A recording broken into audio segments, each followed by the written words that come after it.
Can you hear me?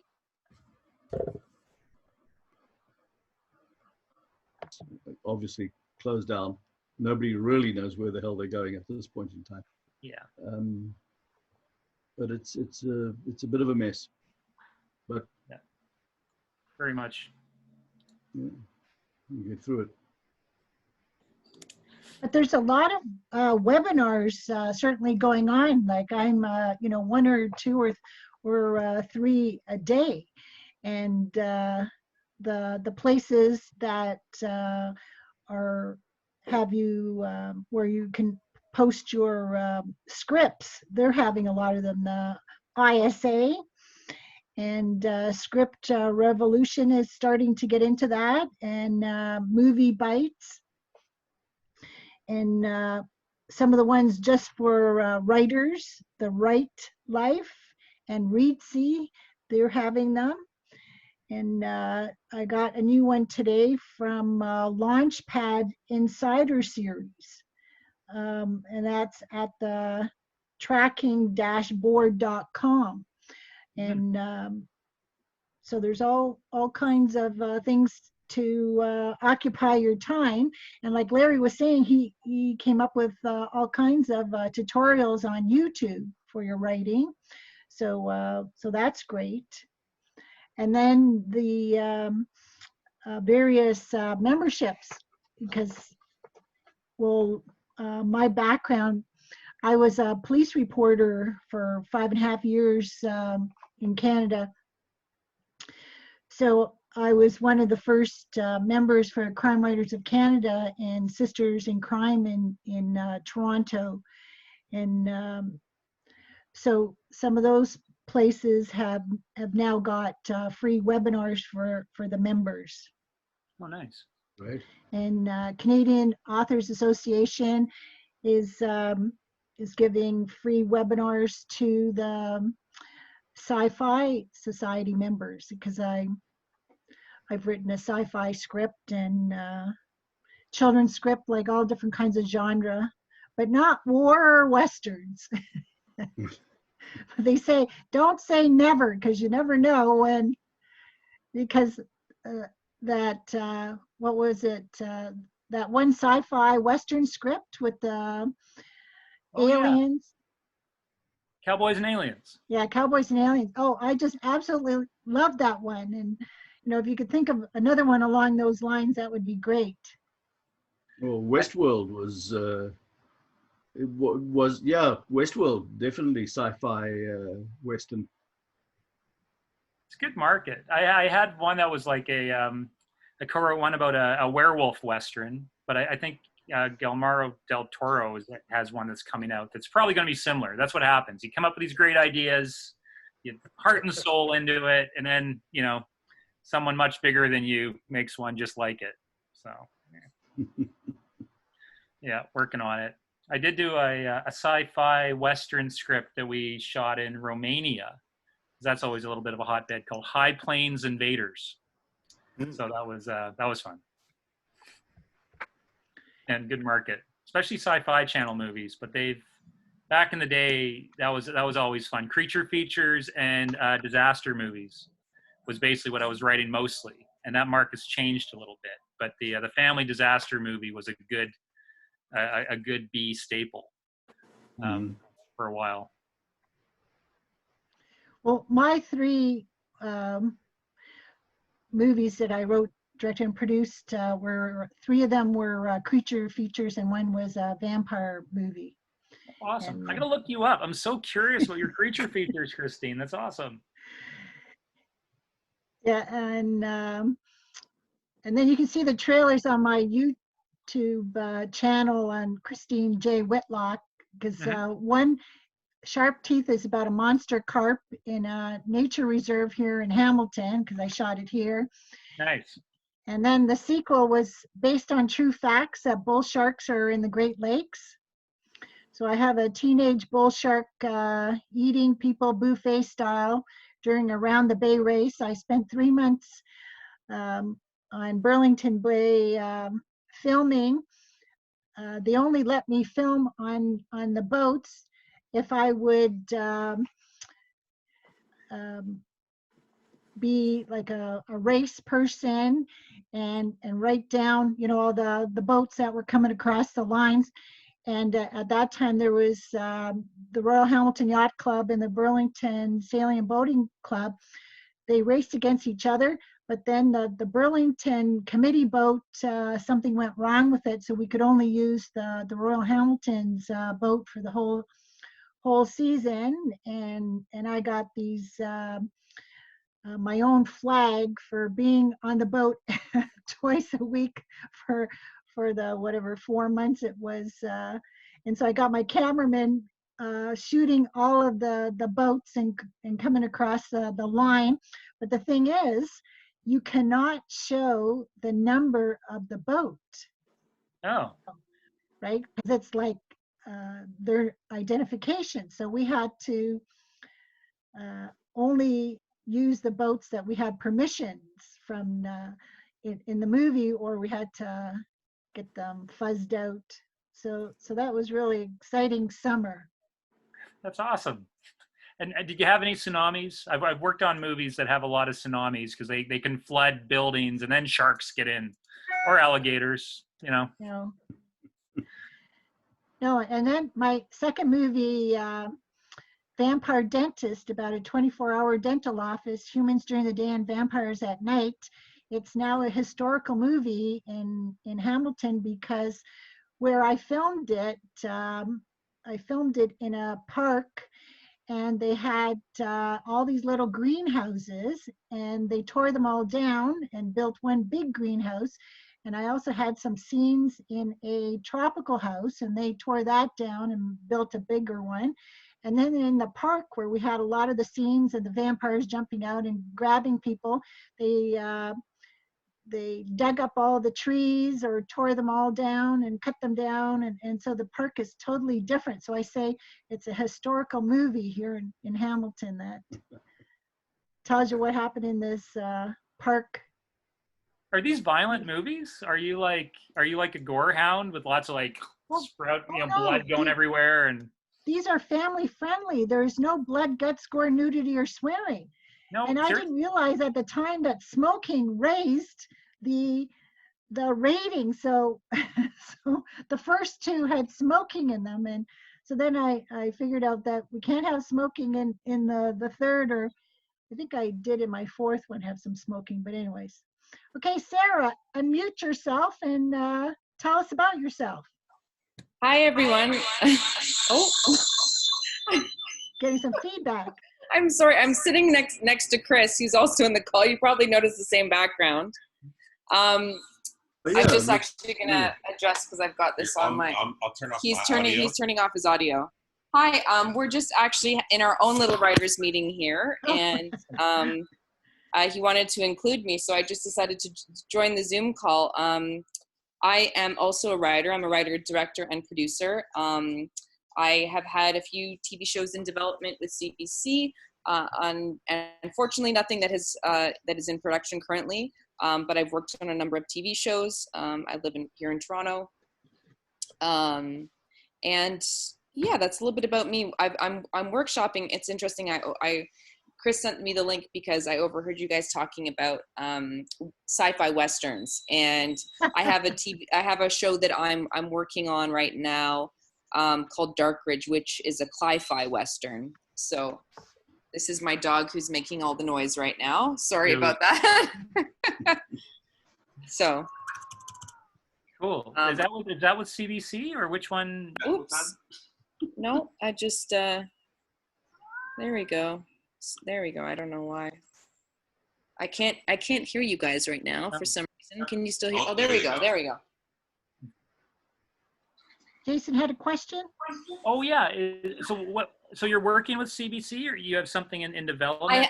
I had a TV show called Coria, which was a feminist psychological thriller set in a haunted ballet academy. Fantastic. Called Coria, which I was developing with CBC.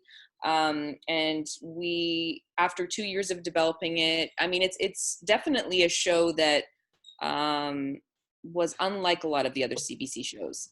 So we knew that it was going to be a challenge regardless, but Sally Cato and really took a chance with it, and now we're just trying to strategize where to go with it. And then there's the other projects that I'm developing right now. Did you guys participate in the CBC Creative Relief Fund? I did. I got in like 4 applications. I haven't heard back yet on one of them, but it was lots of my stuff was super edgy, and then I had one that was like about puppies, kids, puppies, puppets. So that's probably going to get chosen, hopefully. I don't know. Well, that's great that you haven't heard back on one of them. I had 6 submissions in altogether, and there's 2 that I still haven't heard back from. So okay, we'll cool. see. It's hard to say what they, I don't really know what they were looking for, really. Yeah. It was just such a broad application, and I feel like, I also don't know that they're being that thoughtful about the review of the applications, because I heard that they got about 10,000. Yeah. Wow. Yeah, that's amazing. So anyway, thanks for allowing me in. Chris just encouraged me to be a part of it, and it's other fellow screenwriters. So very nice to meet you. Cool. And last night I watched a Hallmark movie about puppies. Nice. Hallmark loves dogs. Like it's a thing. I always have dogs in my Hallmark movies. The last one I did that I directed and did the rewrite on it. We did in Winnipeg, called Amazing Winter Romance. So we shot it at this crazy dude in Winnipeg built the biggest snow maze in the world in his backyard. So I got the call on a weekend to like, oh my God, we got to get there and shoot it before it melts. And they wrote a script about it. And Hallmark, they love all that crazy stuff. Anything to do with ice castles too. I think they're actually in the midst of one, the same company I worked with. They were doing Ice Castle, the sequel, which they shoot in Montreal, but then when the pandemic hit, it all melted. So yeah, it was a big experience thing. Yeah, the one thing that I have a few friends that have written Hallmark films, and I know the one thing that it still hasn't really been addressed is their view on same-sex relationships. Oh yeah. Yeah, same-sex and interracial couples is something that I've heard is a big thing that I feel like, so as much as they keep turning out these movies, but I think something needs to give. A friend of mine actually said that she had to rewrite something or a whole sequence because she had in the dialogue had alluded to a character maybe being gay, and that like set off a whole bunch of flags. So we can do it in the Lifetime movies. That's all good. Yes. Yeah. But Hallmark's definitely been it's a tough nut to crack, because it is like a 1950s type of a thing with not a lot of conflict, except who stole that cookie recipe or who was the biggest Christmas tree. Like it's a really weird sort of model, but again, they do exceptionally well. So we were talking about the mystery wheels, which are a lot more fun. The Hallmark mystery wheels, and from what I've been told, they are looking. So, anytime one of those, like the Tea Garden mystery type stuff, that's always a big market. And there, I was involved with developing one called the Dog Catcher Mysteries. So, the girl goes away, mom dies, she has to come back, but she was just in the midst of her FBI training, has to get a job and becomes, a dog catcher. So one of those, again, has the dogs. More dogs in Hallmark, yeah. Yeah. But I have been told, though, that based on the pandemic, that a lot more people are looking for romantic comedies, funny enough. So I went the route of having an agent. I have an agent in Vancouver. I haven't had the best of luck with agents in LA. One had a bad coke habit and the other went off to Belize to find himself, and it just didn't work out. So an agent in LA with a coke habit? You don't say. Isn't that crazy? Gee, what a surprise. Funny enough, I have an agent in Austria. And her English is pretty good, but just because I'm all about the European market, and instead of pitching to Warner Brothers in LA, you pitch to Warner Brothers in Germany, and instead of oh, go ahead, Larry. I think you're. No, I'm actually pointing at Art and saying, good idea. Yeah, it seems like even like the series that you mentioned with the Sarah, the that thriller series that you have in development. As soon as I heard it, I immediately thought that's a bit more up the lines of what Germany's looking for, especially Totally. Norway, Sweden. It's that's a great fit compared to going the North American route. Well, it's interesting that you say that, because the original concept was something that my writing partner and I had put in the IPF before this was a series. We were going to do it as a digital series, and it was going to be told solely through the eyes of one character. Mm-hmm. And they were kind of the like unwitting detective of this mystery that was happening at the school. And that was what the proof of concept that I created for it ended up getting some buzz, and I ended up getting contacted by a couple of companies in France. Oh, awesome. Yeah. So, and then the strategy that my producer had initially was, and this is what we pitched to CBC, was that this was made the most sense for a co-production. Yeah. So I think that's really where I'd like to take it. I think you're right. Germany, France, actually co-production treaties with Germany too. It's like you have a little bit more flexibility in your casting. Yeah. So I hope that that's what eventually happens. And I do like the fact that you can push the envelope a little bit more when you're dealing with Europe. So. Oh, totally. I have a mystery series that we've developed called the Eulogist Mysteries. So she provides that half hour of fantastic healing. So it's kind of like 6 Feet Under, begins with the murder or a death and then ends with this eulogy. And she also has journalism skills. So every time that she deals with grieving family, she's uncovering a mystery, whether it's like a long lost love, it could be like the witness protection program. But it has this sort of black comedy throughout. And we found that the response definitely in Europe has been a lot stronger. Than pitching the Eulogist Mysteries in North America isn't the best fit. Yeah, absolutely. They have definitely a penchant for the macabre, and you can, and subculture, Yeah. So yeah, totally. Out of curiosity, sorry, I was a little bit late to this, but are you all represented in Toronto? Nope. Or in Ontario? Are you all based in Ontario? Nope. Well, I'm in Denver, Colorado, where, Larry, for your benefit, it's 31 degrees Celsius right now, Larry. 31 degrees Celsius.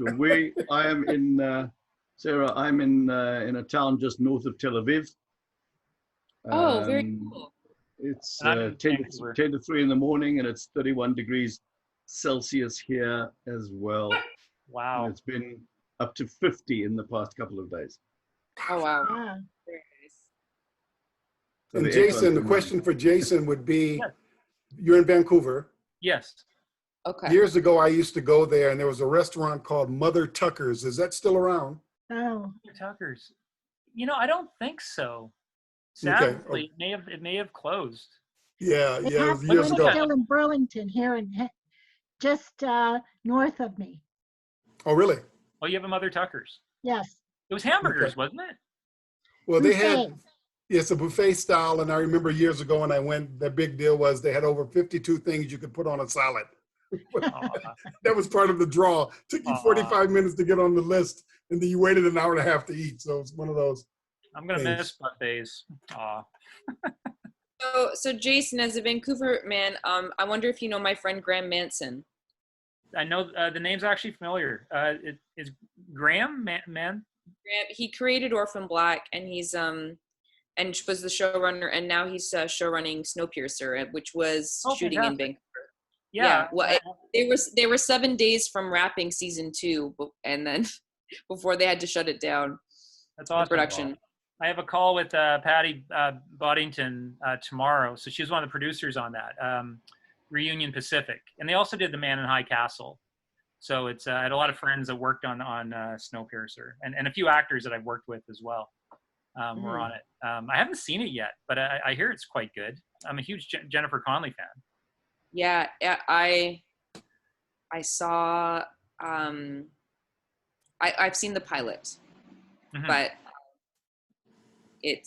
I think it's going to be pretty good. I mean, I think after Bong Joon-ho won the Oscar, I think it brought a new light to Snowpiercer, like the actual film that it was inspired from. Yep. So yeah, we'll see. Yeah, Right. I love those big epic sci-fi series, but it's at the same time I'm always developing the small ones I know that can be shot for $500,000 an episode. But I do have my Pie in the Sky series that I've developed. Absolutely. Yeah, you gotta aim high. You gotta aim high. Yeah, totally. Well, that was where that's when Graham taught me about cli-fi. I didn't know that was really like a thriving genre. I didn't know that was something that we Can you repeat that? What is it called? Slide. cli-fi. So it's climate fiction. It's a whole new genre that, yeah, which I guess has always existed in a way. If you think about, there's been a lot of cli-fi, like supernatural or worldly disaster films, but yeah, this is now a genre that now that we're focused on climate change, cli-fi is actually a thing. So that's why I'm saying I have a cli-fi Western that, yeah. Yeah, I'm sure that Art and also, well as Christine and Larry as well, for a while it was so big with all the Mad Max ripoffs from the 80s. Oh yeah. Yeah, and they just spawned all these apocalyptic movies in deserts with junky cars. Yeah. They Basically need Burning water, they need gasoline. Right. Yeah. A lot of fun. Oh yeah, those were huge. Yeah, and George Miller is making another one, I heard. Although Charlize Theron is not going to be in it. Charlize Theron. She's Yeah, Yes, it's I going to be know. like We- DeRosa. We'd like to talk to Charlize. Yeah. I interviewed her once Oh, at awesome. Sundance. Yeah. It was a weird thing. Yeah. Anyway, she's amazing. I love her. Yeah. Yeah, it's funny. The majority of the work that I do, budget wise, we can't afford her, but we can get like a Stephen Baldwin or a Jason Priestley or Lou Diamond Phillips. I do a lot of these B sci-fi movies, but again, I try to make them as great as possible. So anyway, yeah, usually mine I do shoot them in 15 days, and they're $2 million budgets. That's and great. yeah, they're fun. They're fun. Like the last feature that I did, Drone. So that one, it came about like just a group of people getting together every Friday, pitching ideas for a $20,000 movie, and we hit on a plot that worked and wrote the script, and then it turned into a $2 million movie, and that was the one that we had Sean Bean attached, which I was amazed. Like I find I have a harder time getting U.S. actors attached, but sometimes these bigger names you would expect out of the UK, that they're just like working actors, but they have huge reps. And we were able to get him to be in it, which was awesome. That's great. Yeah, it definitely helped with sales, that's for sure. Yeah. That's always a tough one, how to get names attached to these scripts, I find. But the one we have currently, we had a hard time getting cast until we wrote like literally the big hook for the actor. And we knew that in the first 5 pages, we needed almost like a monologue, and we worked that in, so we knew when we were going out to cast, we would definitely again hook those names, and we were able to get Willow Shields from again Hunger Games, and that's the one we currently have in post. Telefilm. I do a lot of telefilm movies. Nice. I have a question for everybody in the group. And pardon my perhaps naivete or ignorance, is that because I wasn't sure what the theme of this call was, but I was brought in as part of the conversation of screenwriters. I'm curious what drives everybody. Like, what's kind of your own driving engine, your kind of like hero's journey when you write, when you're writing your passion projects. Obviously, there's the work that we do for money, and then there is the projects that come out of our inspiration.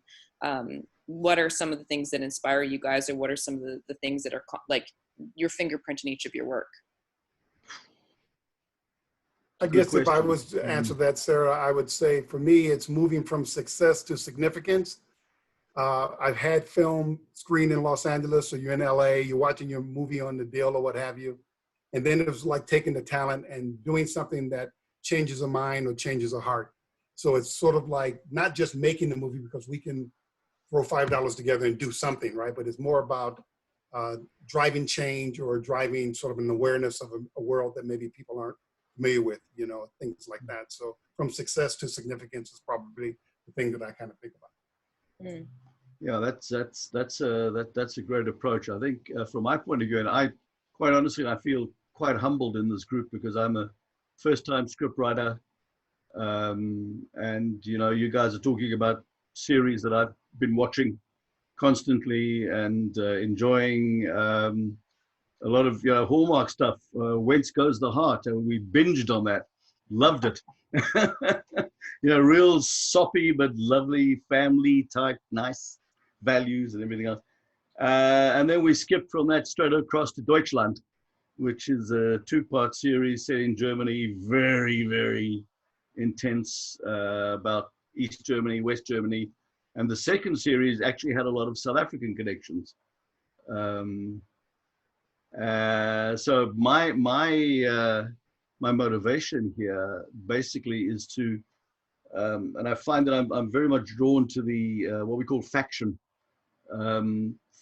fiction from fact type movies, where there is a very, very strong message and a very strong social message. The project that I'm working on now, and the scripts that I've just completed, based on my book, is very much about conflict and inner conflict, failure and unknown success. That may sound a little complicated and convoluted, but essentially the period of which I write in South Africa, the apartheid period, was a period of great conflict and great struggle for a lot of people, not only Black people. And I think I've written this from a point of view of a privileged white reporter who feels that he's a white victim of apartheid. And then I've transitioned it across to my own experiences here in Israel.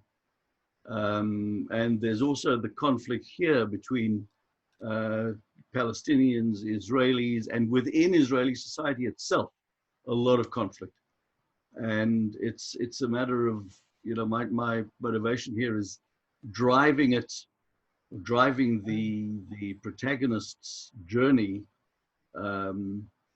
along this path of what do I do now? Where should I go? How should I be thinking? Is this right? Is this wrong? And when we get into the logline chat and a little bit more about the in-depth of my project, I will explain how the protagonist changes along the way, and in every single thing that he does, he believes that he's a failure, but he's actually not a failure.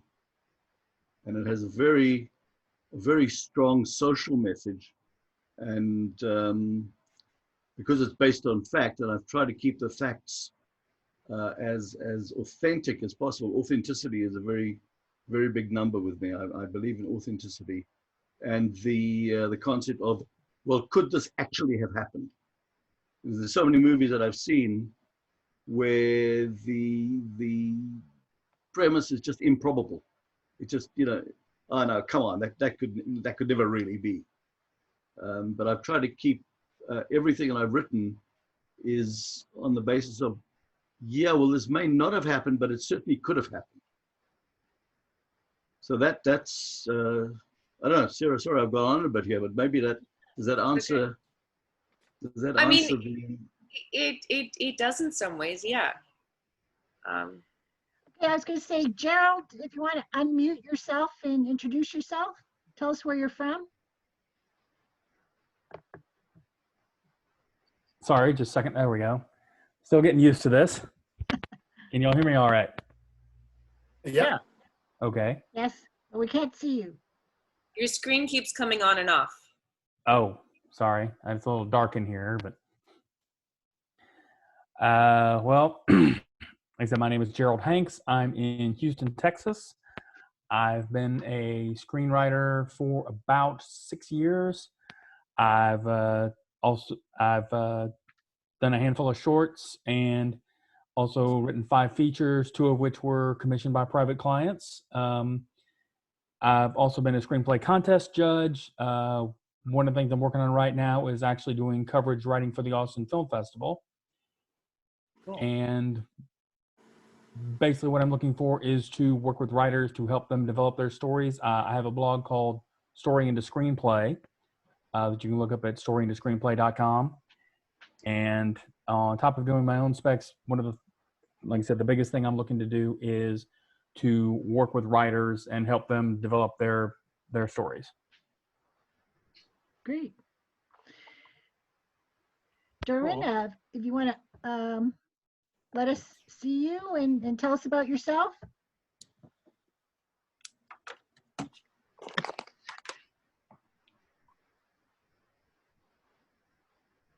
Can you hear us? Oh, yes, I can hear you. Okay. Hi there. Oh, now we can see you. Hey. I'm originally a Ukrainian director, living in Canada since I was 15 years old. So it's sort of like I have those mixed backgrounds, and I've been mostly shooting documentary short films, but I'm looking to get into feature, like fiction as well. So saw the masterclass and then decided to join in. And where are you located now? In Toronto, You're Canada. in Toronto. Oh, great. Me too.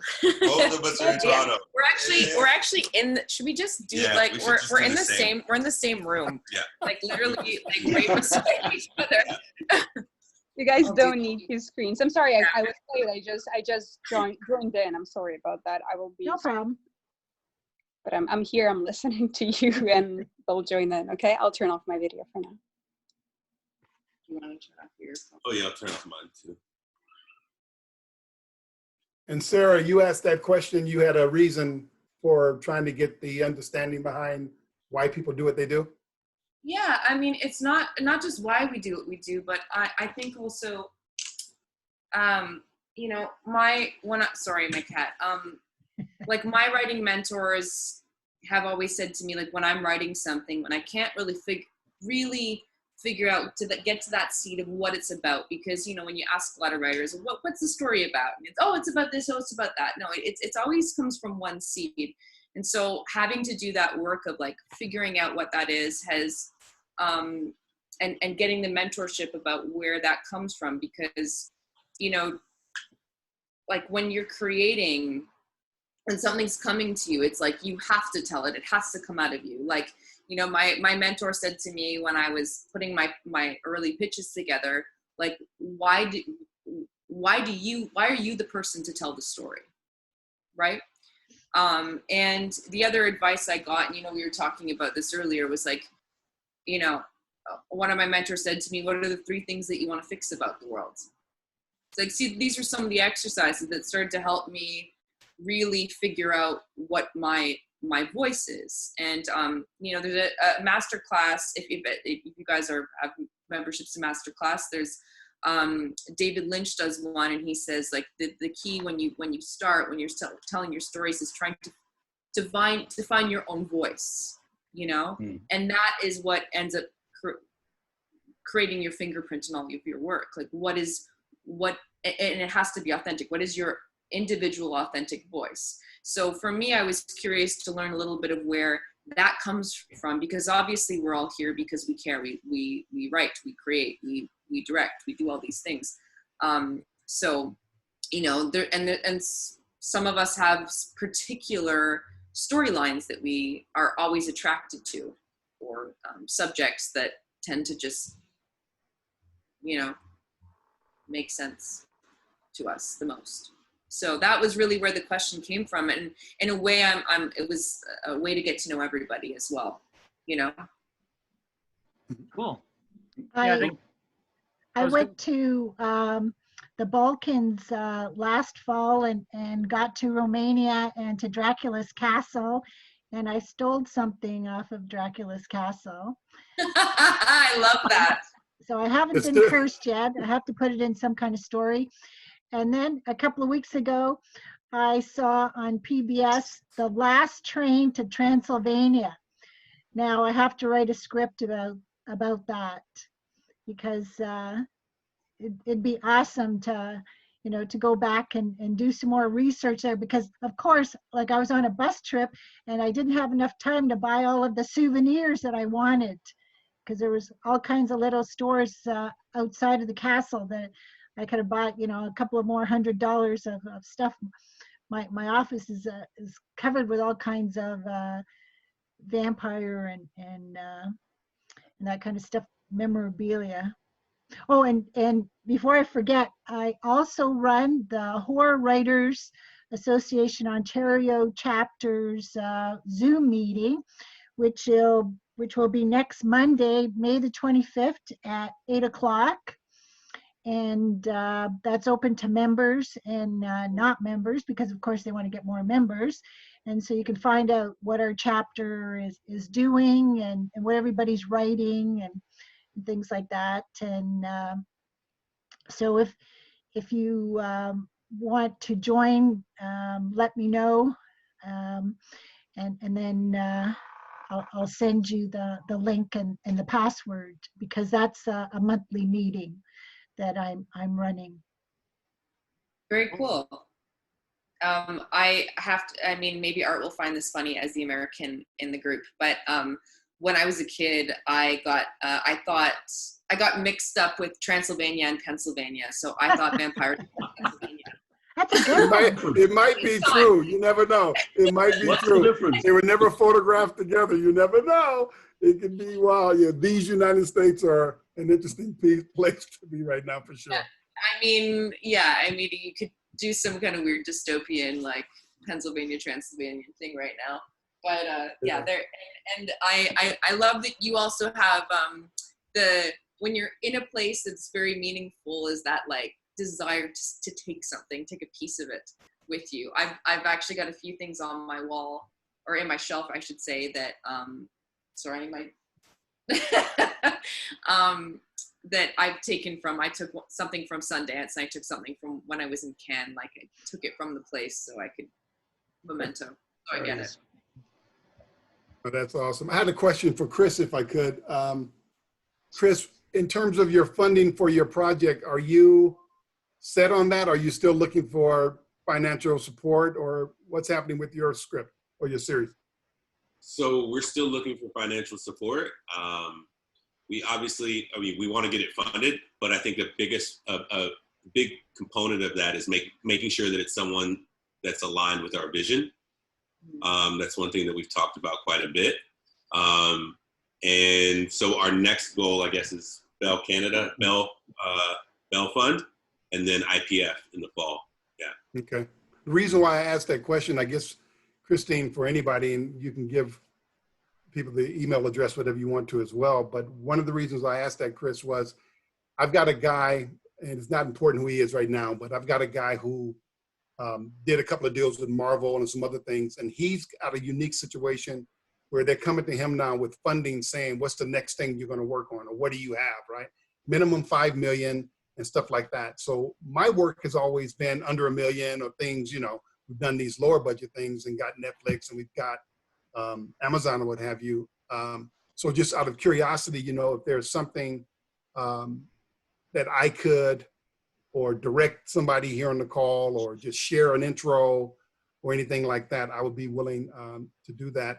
Larry and I are working on something that might fall into that box of 5 million plus or whatever. So we're just really trying to support each other. And if I can't get the support financially because my projects may be smaller, I'm willing to share those contacts, at least in terms of making intros, if that helps anybody. People have helped me, so I'm willing to sort of pay it forward and help others. So if that's something that would be beneficial, we can also, talk independent of this if we needed to, but just to sort of, let Christine know that We're here to help Christine. We want to do it. We want to do whatever we can to make your meeting here worthwhile for everybody. Oh, amazing. Well, I appreciate that, Art, and I'll definitely shoot you a message offline, and we can connect in the future time. Absolutely. Absolutely. Thank you. And if Art, you can go into the chat box and put in your email. You can either put it to everybody. Well, there's only 7 of us, and then that can. Absolutely. I'll do that now. Can do I'll that. do that. And that's why I started this Zoom meeting, so that we could network and, share resources and, find out what everybody's doing and see how we can help each other, because everybody's in all different stages and in all different budgets of projects, and you never know who will be open once things start opening up again. And, and people know people, and that's the whole thing, because, networking is how you get your foot in the door, because they're saying, unless I have a personal contact other than an agent or manager, they won't let you in the door. You have to be referred by somebody. So, or it's vetted by somebody that has a lot of industry clout. Yes. I've experienced that at every kind of turning point or every crossroad in my career. It's like, if I knew somebody that was meaningful, then that would be the next way in, so those friendships are very important. I know what you mean. And unfortunately, I can't use nepotism because nobody in my family is. And don't feel bad, Sarah. Those in my family that have money will not give it to me. I have a brother. My oldest brother owns 25 homes in San Francisco, California. 25 properties in San Francisco. So I said, dude, you've obviously, you don't hurt for money. He says, now all the homes are basically paid off, da da da da da. And I said, well, can you fund one of my movies? And he said, no. I said, why not? He said, because if I gave you money, loaned you money, you would want, I got to make sure you pay me back. He said, it's easier just to say no. I said, no, just give it to me as a gift.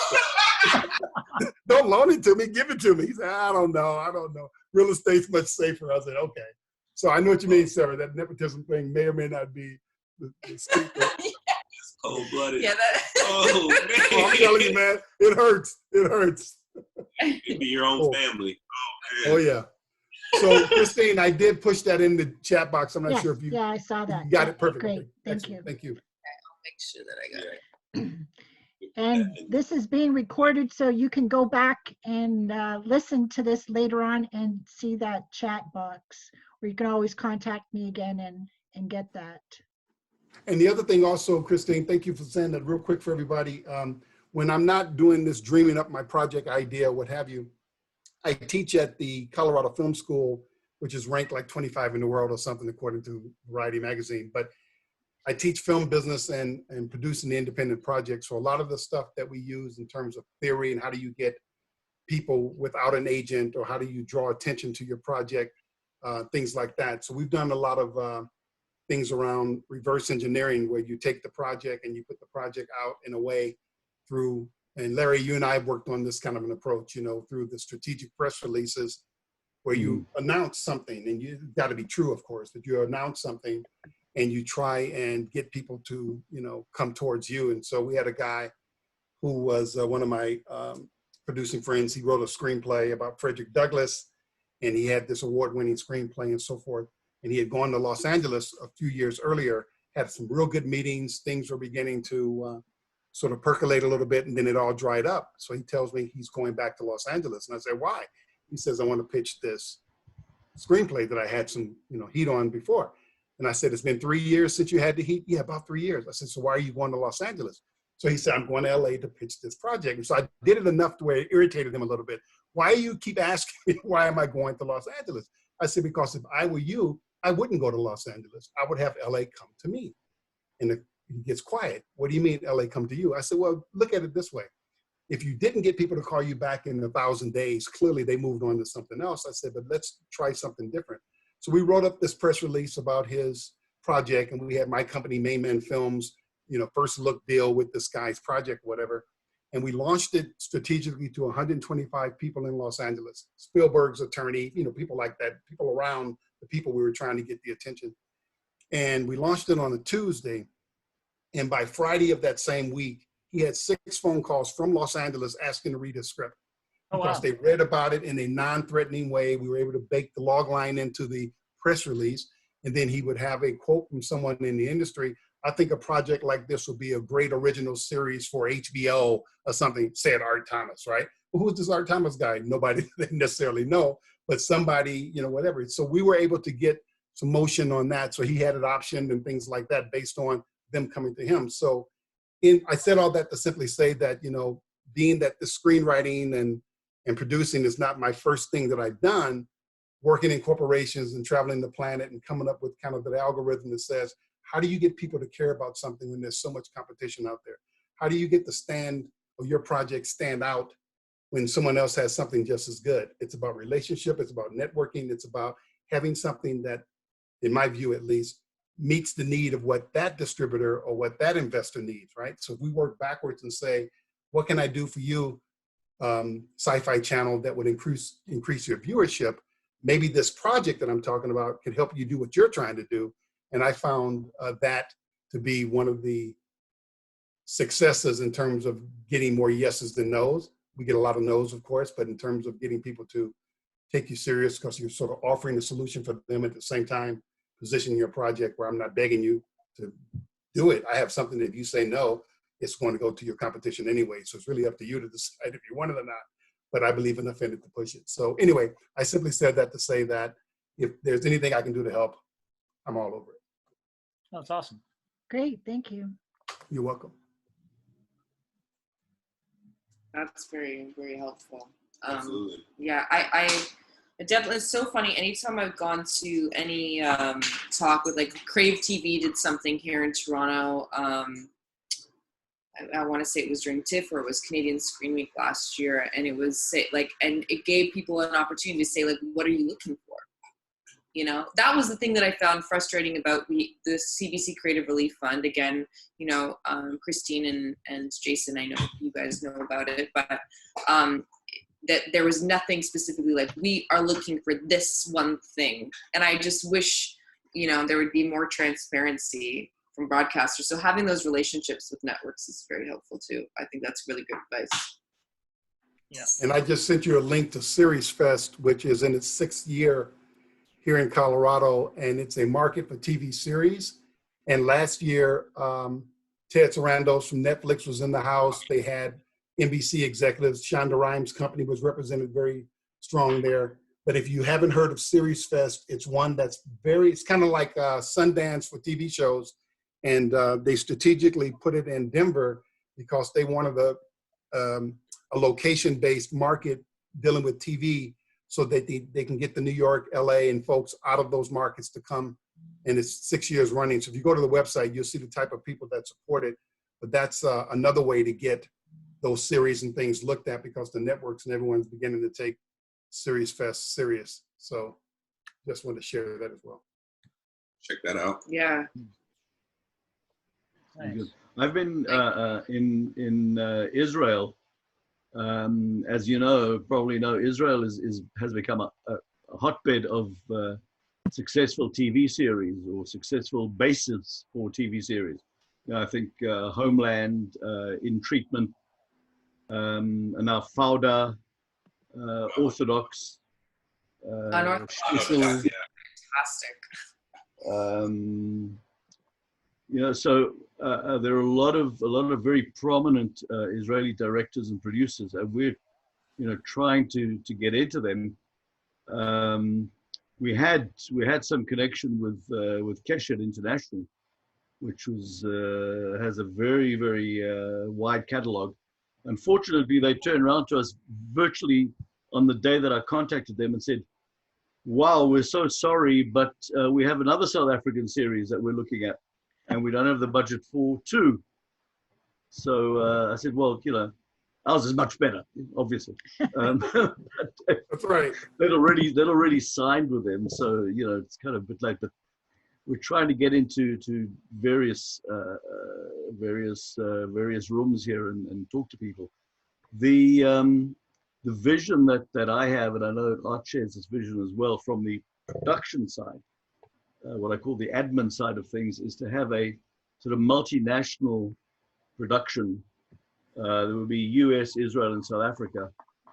In terms of funding, I know that South Africa, the South African Department of Trade and Industry offers something like 30 to 35% budget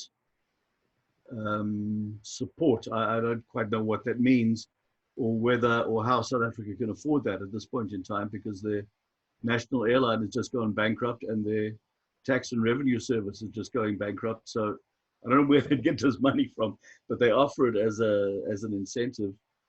In Israel, we have the Jerusalem Film Fund, which provides, excuse me, provides quite a reasonable sum.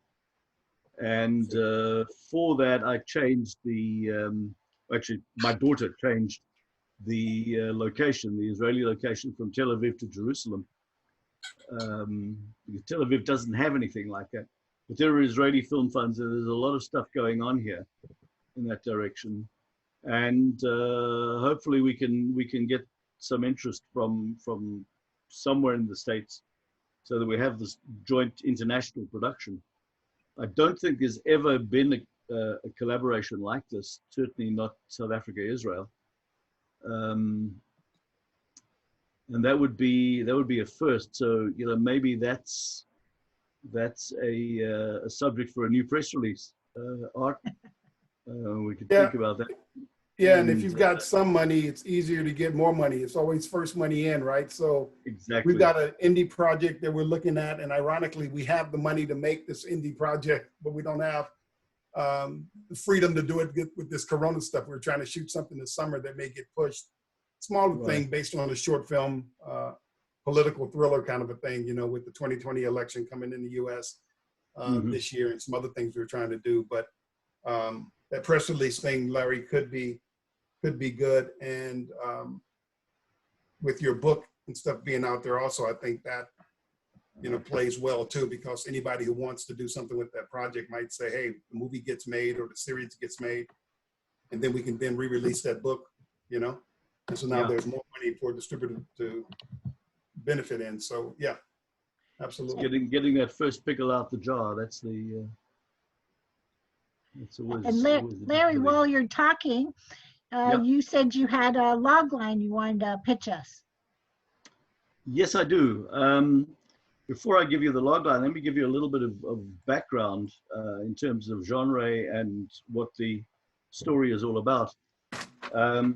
It's what I call an action political drama, and it's based on actual events. The title of the book and the title of the series is Train in the Distance, and I'll explain that in a minute. It's based on actual events. It's an action drama about loyalty and betrayal in the fraught political atmosphere of apartheid South Africa in the 1970s, and anxiety and terror in Israel during the first Intifada, leading up to the first Gulf War some 2 decades later. The logline reads as follows: it's Train in the Distance, a journalist's search for truth, freedom, and revenge. Expanded logline is in the years of apartheid, 2 young men from vastly different community, cultural, and racial backgrounds, but with a shared dream for a better South Africa, are flung in tragically different directions by the tempests of history, politics, and ideology. That's the come on. That's the basis. The outline is a little bit longer, and perhaps I'll try and give you a Cliff Notes version of that. The protagonist is a young reporter by the name of Adam Marks. He's his newspaper's ace reporter.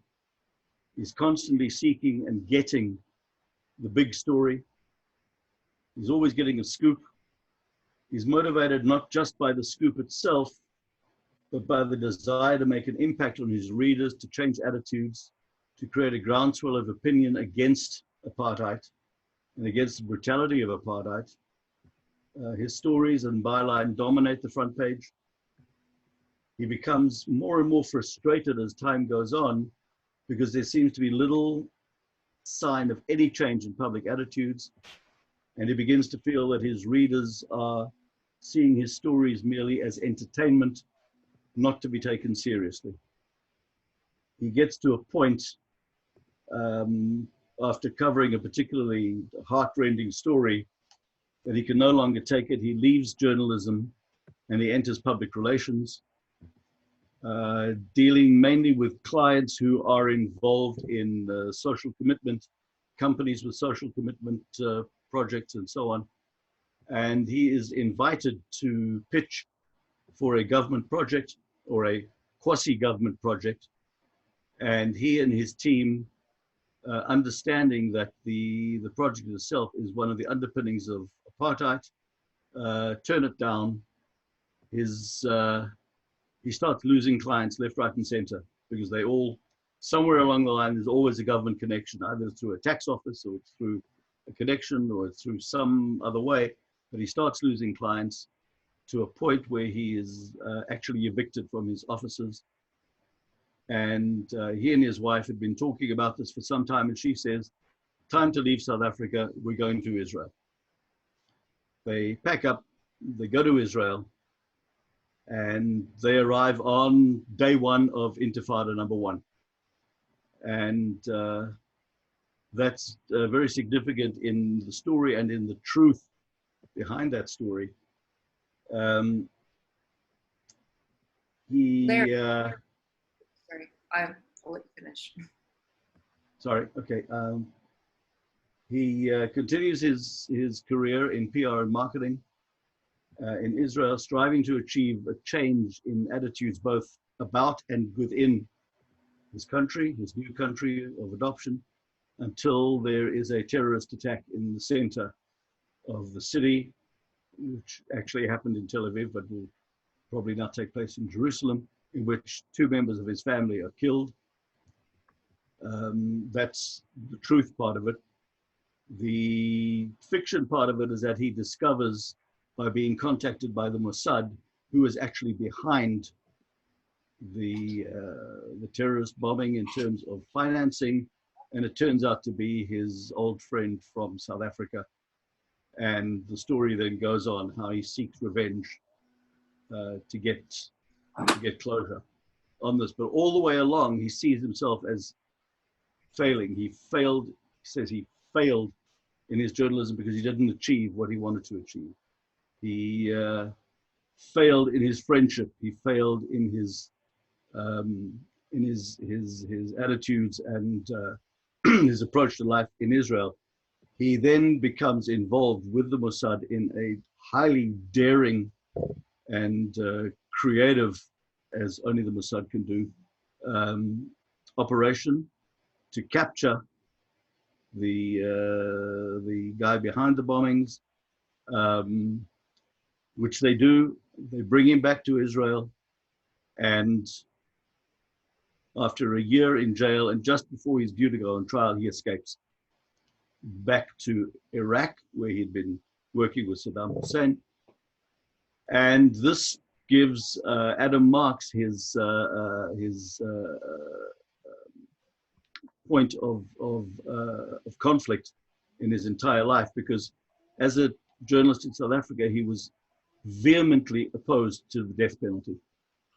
And in fact, the early scenes of the book are about his covering a hanging of a young Afrikaans farm boy who murdered his lover's husband. And the entire thing goes through the story of this young boy's family and how he is executed. And he's always violently against the death penalty, which he sees as of the apartheid regime.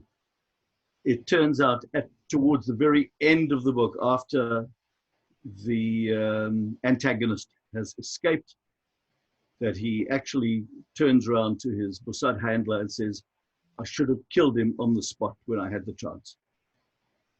And the handler says to him, nice one, Adam. Where are all your ideologies now about the death penalty? Sorry. Yeah, carry on, Sarah. No, I mean, this sounds like a very interesting story. I'm going to give my feedback based on it. That this is about a character that has a long resume of a story. It sounds like there's a lot of things that have happened. You're basing this on a book. My question for you, though, is really, at its core essence, what is it about, and what is driving this character to go on his journey? It's the one thing that I didn't feel was answered in that pitch, and maybe a contribution from the rest of the team here. But what is his driving engine? What is the thing that has given him his modus operandi? Why is he going through this? Why is he becoming a journalist? What inspired that?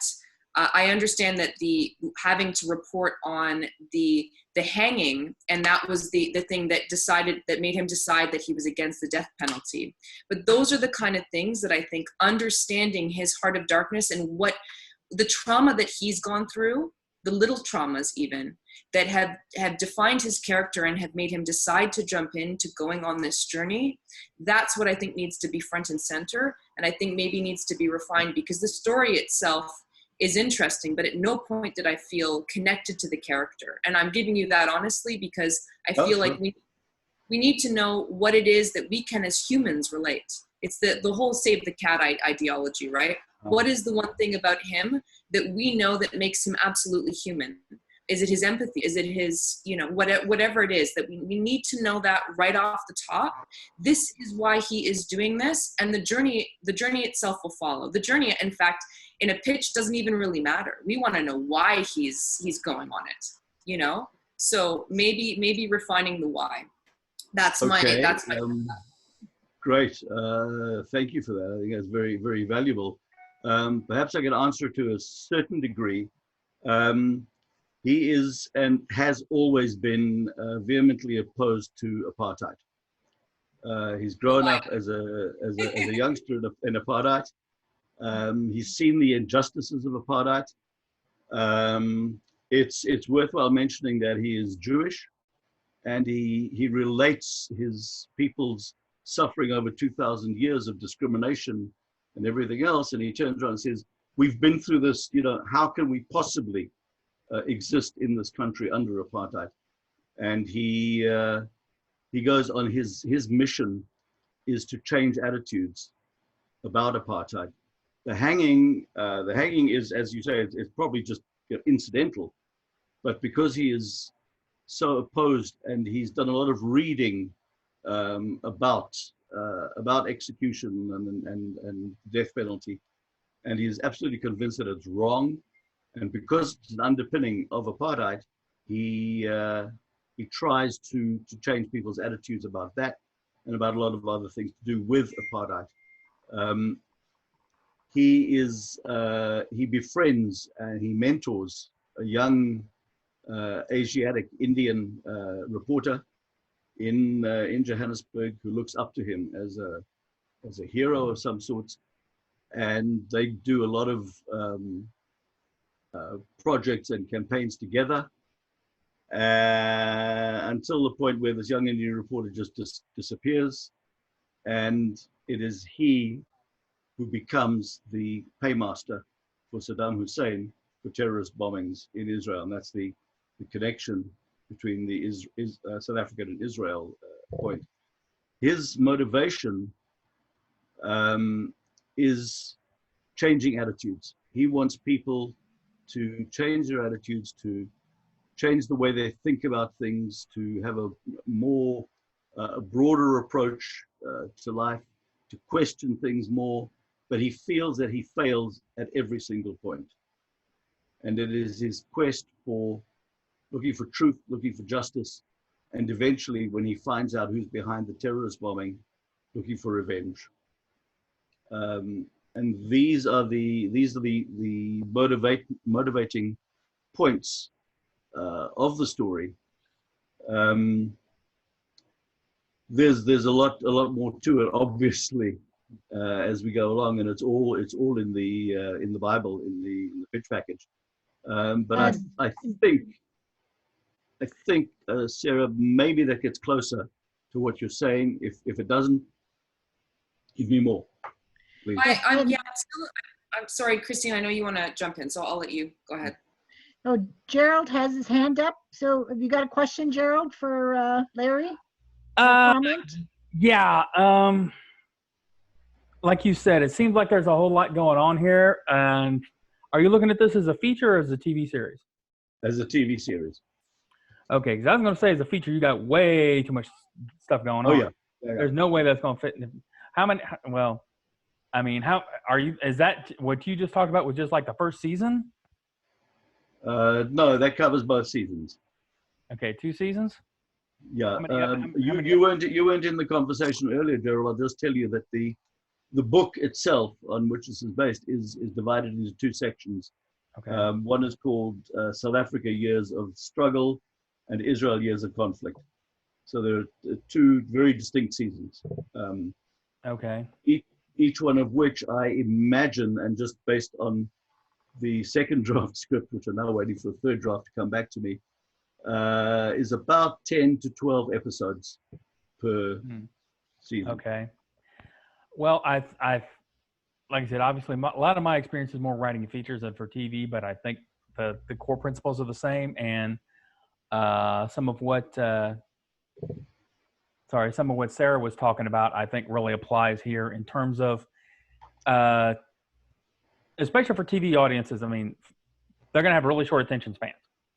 Yeah. I mean, it's something for like a Netflix or for a Hulu or Amazon. Just like, at least the difference between features and TV is that at least if you're doing a feature, you're doing a theatrical feature, people have paid their money for their parking and their popcorn and their tickets and everything. So they're pretty much committed to go.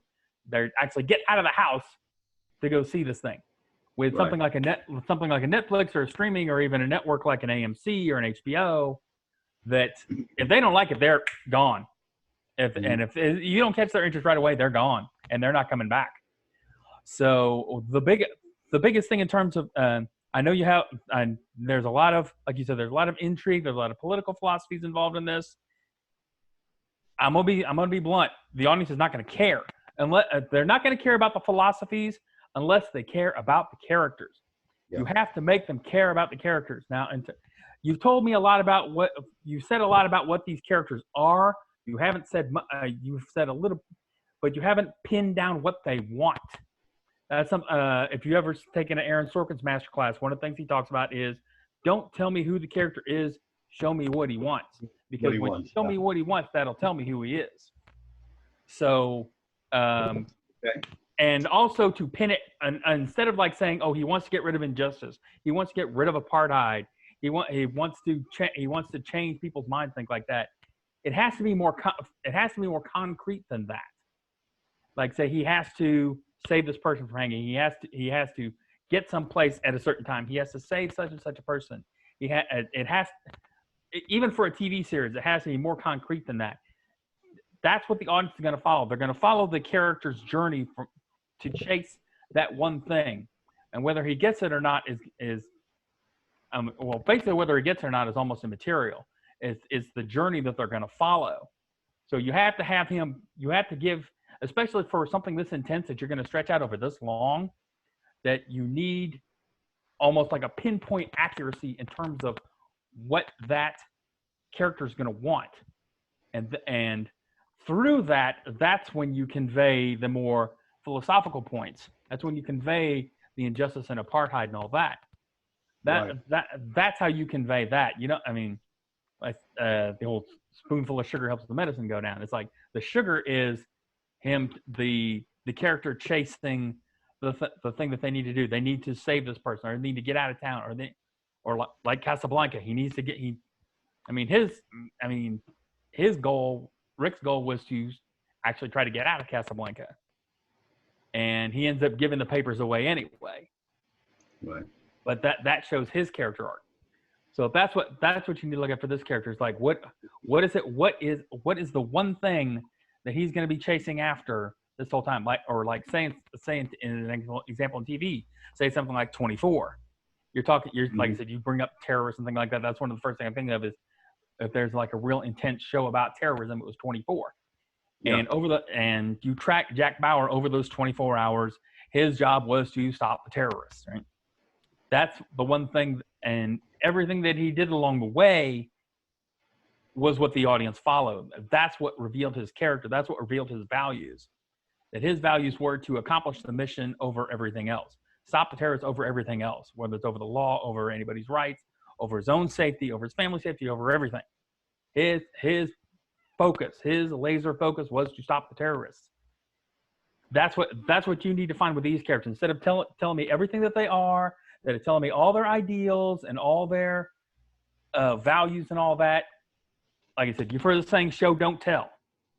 That's how you show. You show by showing what he's going after and how he's going after it, and not just preaching about it.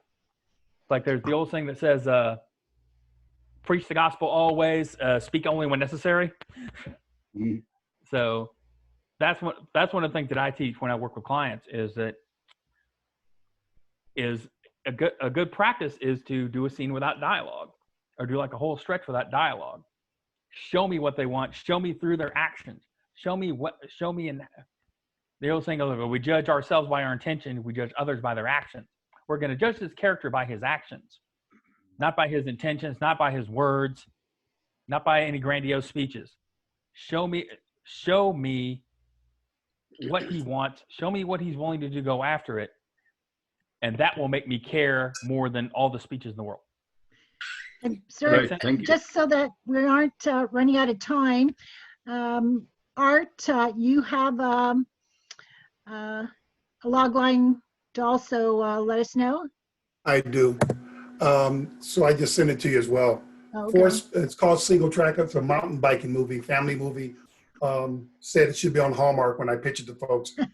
Forced to move to a small Colorado town after losing her parents, a teenage girl searches to find healing, hope, and purpose through the sport of mountain biking.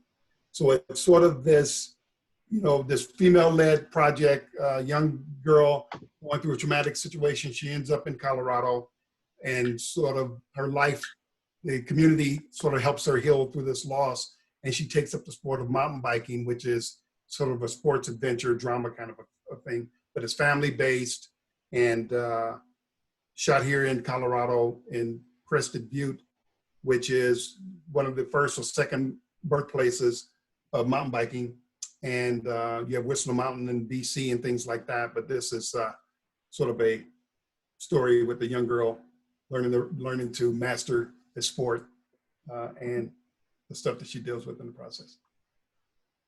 Great. And there's a Sarah, website there. You can see the demo we shot. You can see all kinds of stuff on the website as far as shooting pages of the script and some stuff we put together for investors or distributors. So I think it has some potential in terms of a nice story, girl empowerment in terms of this young girl dealing with a lot of issues, overcoming that, strong female protagonist and so forth. Does it have like a Christian element to it? It almost sounds like a Pure Flix movie to me, or something along those type of lines, which is a very big market right now. Yeah, it has the only thing close to any faith-based anything in it, although it kind of has a family, unit and the town comes together, is her, she's at her uncle's family. They bring her up from California where she's in this place, and they say grace over dinner. And that's like odd to her. Like, what is that? So you get that kind of distinction that she's in a different place.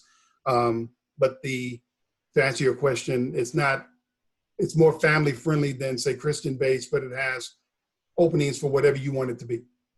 Cool. It's all good. Yeah, I've been pitched a lot of along these lines. I'm dealing with the distributor Myriad right now, and we have one that I'm attached to about a girl and a dolphin, and it's all about healing, hope. These type of themes. Honestly, just with the pandemic, I just keep getting hit up by these type of projects. So I think that's very marketable. Oh yeah, and you take a look at the website. If you see anything there that's worthwhile, we wrote it and own all the rights to it. So whatever we can do with it would be collaborations anytime. So that's fine. Cool. Okay, Sarah or Chris, have you got any log lines to pitch or? Why don't we share New Jeans just Yeah. because that's what we're working on right now. Yeah, so it's about a lonely IT guy, so uncomfortable in his own skin that he decides to try on everyone else's. Oh, fun. I like that. Yeah. I can be everybody, right? I can be everybody. Yeah. Yeah, and we're contemplating a lot of intersectionality between, without getting like too like high level, I'll just tell you a little bit of my inspiration for it. I was at this event here in Toronto, and it was put on by this theater company named Obsidian Theater. It's mostly for actors that happen to be Black, actors, creators that happen to be Black. And I'm sitting in this room and everybody's talking about, the struggles of getting into the industry. And I'm just looking at this room, how many beautiful artists are in this room. And I'm thinking to myself, there's so much talent here. Why can't we create something together? Why don't we create something together? And so I was like, you know what, that's what I'm going to do. And then that evening I had this like stroke of inspiration about gene editing software. And if you were able to edit someone's genes, like not only like pre-birth, but in adulthood as well. And what would that look like? How would people change themselves? Would they change their skin color? Would they change their gender? Would that create different factions of like transracial and cis Black or cis white? Like how would that look? How would that manifest? And it grew into this idea. Yeah. Brilliant. There's a couple of people, and I'll email you guys, but there's a couple of folks that come to mind immediately on this type of a project. One is Eddie Murphy's cousin is a good friend of mine. Ray Murphy used to head up his production company when Eddie was doing movies and stuff. And I'm talking to him about some different things, and they've got distribution, they've got other stuff. They're looking for those projects that they can take down those channels. And then another guy who was the first African-American Black guy to work for Marvel Comics under Stan Lee has a bunch of stuff going on with Marvel and these different things. And they're looking at stuff, So again, Christine, these calls, and I'm so thankful that you were kind enough to bring all this together, because I think this is exactly the types of things that we have. And it'd be great to hear what Jason has too. I would like to hear what Jason or Gerald has to pitch, because I want to see what else we got out there, man, because this is awesome. This is good. Do you have something, Jason? Yeah, I've been working on one. It's kind of like The Grudge meets 13 Reasons Why. So it's a horror film. So with her sanity in question, a hospitalized teenage girl must face this malevolent entity that's hell-bent on destroying her life. And it's basically taken everything that's horrible about being a teenage girl, and it's personified literally by a monster. So it covers everything from bullying to body issues, you name it. It turns out actually the creature itself is literally the demon on her back. It's because she always has asthma attacks whenever she's in situations where she kisses a boy for the first time, and one of her boyfriends committed suicide and hung himself. But it's actually the ghost of her parasitic sister that's attached to her back with a ghost of umbilical cord wrapped around her neck, and chokes her when the ghost is jealous to give her asthma attacks. So the ghost is really very much like her id, and it only turns up on X-rays. So it all takes place in an ER at night after she's had this asthma attack that's literally almost put her in a coma. And it's the ghost actually is, the twist is that it's actually like a ghost of Christmas past, and she's blocked out what happened the night that her boyfriend committed suicide. And it turns out that she actually weaponized the ghost after her boyfriend tries to sexually assault her. So it's really, I love movies that start with, and everything I write is based on I love characters that are really in their own personal hells, and then from there it becomes an even worse hell. So I really like those dark corners of the human psyche. So anyway, that's a pitch. It's something that it's contained, small cast, We've gotten lots of great feedback on it, but I'm always looking at ways of finessing it. I'm looking to shoot in it in Winnipeg, actually, just because the tax credits are so good. Is that a series or a film? It's a feature. You know, I got a few series on the go as well, but at the same time, I am looking for these ones that I know I can do for, you know, like the between 1 and 1.5. Do you know the name Jacques Gravitt? No, I don't. So Jacques Gravitt, and I can do an introduction for you, but he was the senior editor on the second season of 13 Reasons Why. Oh, cool. And so it might be kind of cool to do just a conversation, if you're willing to, if you want to do that, maybe some conversation and just maybe get some insight on how, you know, could that help you in any way? Since you made the reference, I'm just thinking, who do I know? Who do I talk to? And it might just be one of those, hey, I'd like you to meet my friend Jason, whatever. You know, you never know how those things work out. But when you mentioned that reference, I'm all about collaboration. Like a lot of the writing that I do, and I've written a lot of scripts that I've been blessed that they've gotten made. But I usually co-write, and that's always been my ticket. I find co-writing and collaborations, you know, it's such a lonely existence that we go through as writers. So I try to co-write as much as possible. I'm with I was just going to say, Gerald, have you got anything for us as a log line?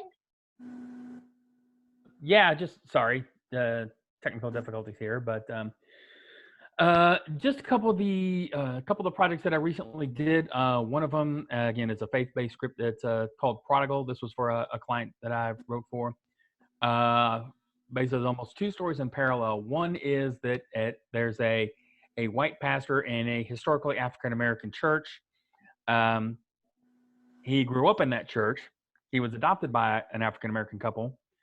He grew up in the church. He became the pastor, and now there's a new young pastor who wants to take over the church and turn it into a mega church.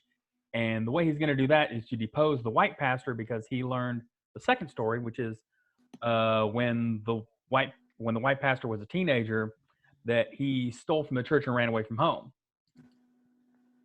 And it's called Prodigal. Prodigal son. I like it. Right. and Gerald, have you seen Greenleaf? Greenleaf? No, I don't think so. So that is a series to check out if you get a chance. I think it's in its third season or something now, but it deals with church family and all of the stuff behind the church family, and it's pretty interesting. Yeah. I won't give it away. I'm looking it up now. Yeah, it looks familiar. Yeah, Okay. so that storyline, I mean, not that the storyline you pitch is not unique, it's just that seeing what Greenleaf and how they played with it and was able to sustain that sort of interest, you know, in terms of church and what happens behind the scenes and some of the stuff that goes on. But I think it's definitely something there, and even the name Prodigal plays off of the whole prodigal son thing and all that. So I think it's got, in my view, I like it only because when you throw stuff, as Jason said, rom-coms and things that people want, I think people are searching for a lot of stuff right now, and they're just trying to figure it all out. And I think when you can provide places for people to go intellectually, spiritually, or whatever, it just gives them sort of a different journey, and for personal reasons they may take that journey, but I like it. Okay. Well, I sent you an email already. I can send you the pitch deck if you like.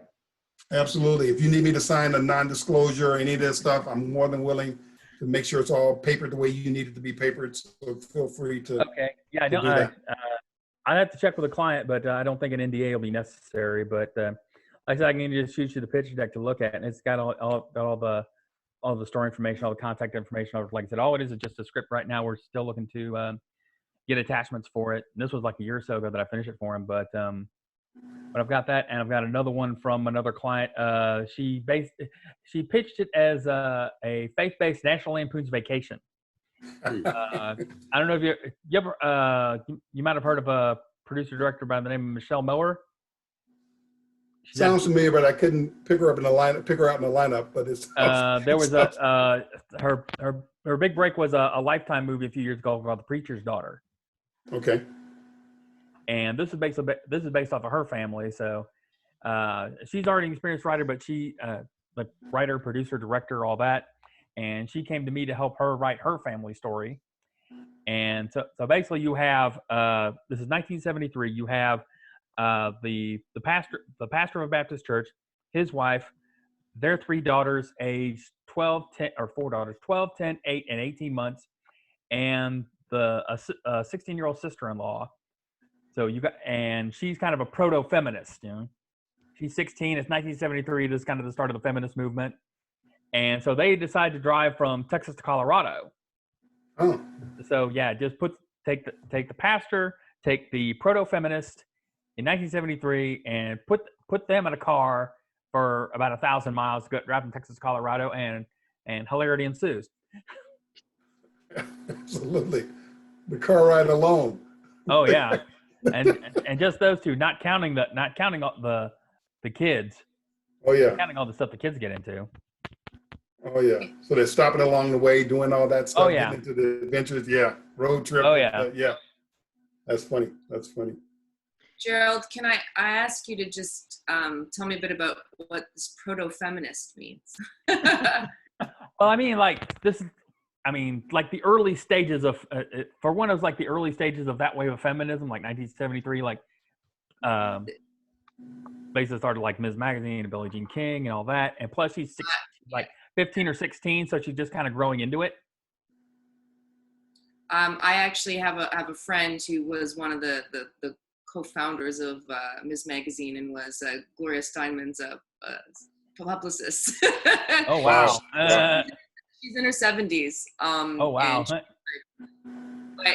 I mean, that's interesting. So I think, you know, the political climate. I mean, have you watched Miss America? No. Well, you got to watch that because that's all about that era. And I feel like that will help define the political climate about what women were debating. What was the, you know, the parlor conversation, because it's fascinating for me to watch just to see. Yeah. It's really a brilliant show. It was shot here in Toronto. Okay. And it's an FX series. Okay. But I think that will definitely help inform your character, understanding what young girls were going on, they had going on at the time. Mm-hmm. These were the times of this is before you had sticky pads with the actual sticker on the back of it. You know, and like there was the belts. You had all of these things that God, like, when I hear about, I'm so glad that I was born in the era that it was. You know, I'm having just the very TMI conversations, but like you have a teenage girl going through that the time. Yeah, America's a good show for you to watch. Just from that. Yeah, well, I already finished the script back in December, and like I said, Michelle's already shopping it around. I know at least she was before everything hit, and I think she said she's going to produce it herself. Because, like I said, she's already an experienced producer. I don't know if she was going to do it for Lifetime or she's going to do it more for like somebody mentioned PureFlix, something along those lines. Because, but it's meant to be more like she pitched it, a family friendly National Lampoon's Vacation. Great. Well, we're almost at the end. So just to remind everybody that I have this happening every 2 weeks. So the next time is Monday, June the 1st at 7 o'clock. And I'll try to post it everywhere to remind everybody. So that's a different password and link to get in, because I started it as once a month. And then we had such a great time at our first one that I said, well, I'll have it every 2 weeks. So I'll send you all that link and remind you about it closer to the time. So tomorrow I'll post this up on my YouTube channel on Christine J. Whitlock, so you can look at everything and the chat.